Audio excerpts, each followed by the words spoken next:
अब जैसे कुछ शब्द हैं हिंदी और फारसी भाषाओं से मिलकर बनते हैं, कुछ अंग्रेजी और संस्कृत से, और कुछ हिंदी और संस्कृत से, तो ये सब संकर शब्द कहलाते हैं। उसके बाद है रचना के आधार पर शब्द के भेद।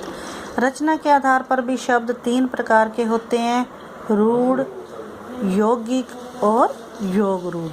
रूढ़ शब्द कौन से होते हैं?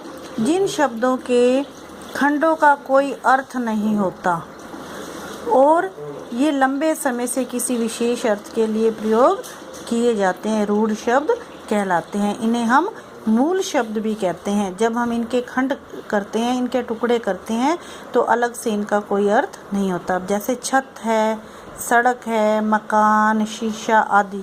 अब हम छत को अलग करेंगे तो छ प्लस जमा अ जमा त जमा अ, तो हर अलग करने के बाद हर खंड का कोई भी अर्थ नहीं निकलता, तो ये रूढ़ शब्द कहलाते हैं, जिनको टुकड़े करने के बाद जिनका कोई अर्थ नहीं निकलता। उसके बाद है नंबर 2 यौगिक शब्द। ऐसे शब्द जो 2 या 2 से अधिक शब्दों के मेल से बने हो और उनके टुकड़े करने पर प्रत्येक खंड का अर्थ निकलता हो। जैसे विद्यालय, विद्या जमा आलय। अब विद्या का अलग अर्थ होता है पढ़ाई और आलय का अर्थ होता है घर।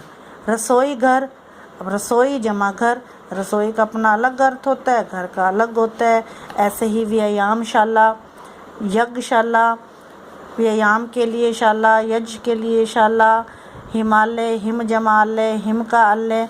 तो इन दोनों शब्दों का भी अलग अलग अर्थ निकलता है, तो ये यौगिक शब्द कहलाते हैं। उसके बाद है योग रूढ़।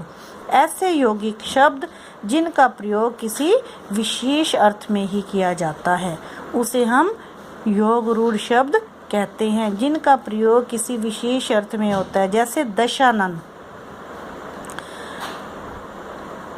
चक्रधर, एकदंत, वंशीधर, परशुराम, दशकंठ।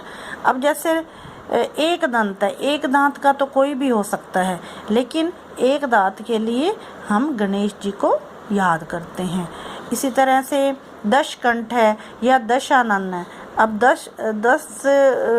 10 मुख के लिए हम रावण को याद करते हैं। वंशीधर, अब वंशी तो किसी के पास ही होती है, लेकिन वंशी धारण करने के लिए हम सिर्फ श्री कृष्ण को ही का ही नाम लेते हैं। तो इस तरह से जो शब्द जिनका प्रयोग किसी विशेष अर्थ के लिए होता है, उसे हम योग रूढ़ शब्द कहते हैं। उसके बाद है अर्थ के आधार पर शब्दों के भेद। अर्थ के आधार पर शब्द के 2 भेद होते हैं, सार्थक और निरर्थक शब्द। अब जैसे हमारे पास ये 2 शब्द दिए हुए हैं, पुस्तक और मक्कल।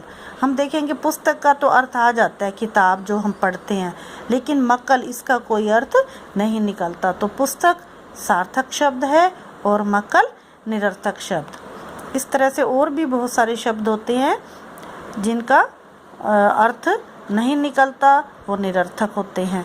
निरर्थक शब्दों का प्रयोग हमें वाक्यों में करना पड़ता है, लेकिन उनका कोई अर्थ नहीं होता। अब सार्थक शब्दों के ये निम्न भेद हैं: विलोम, पर्यायवाची, अनेकार्थी, वाक्यांश के लिए एक शब्द, समरूप, भिन्नार्थक शब्द, एकार्थी शब्द।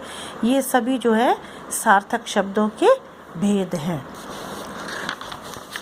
उसके बाद है व्याकरण। प्रयोग के आधार पर, प्रयोग के आधार पर शब्द के प्रकार।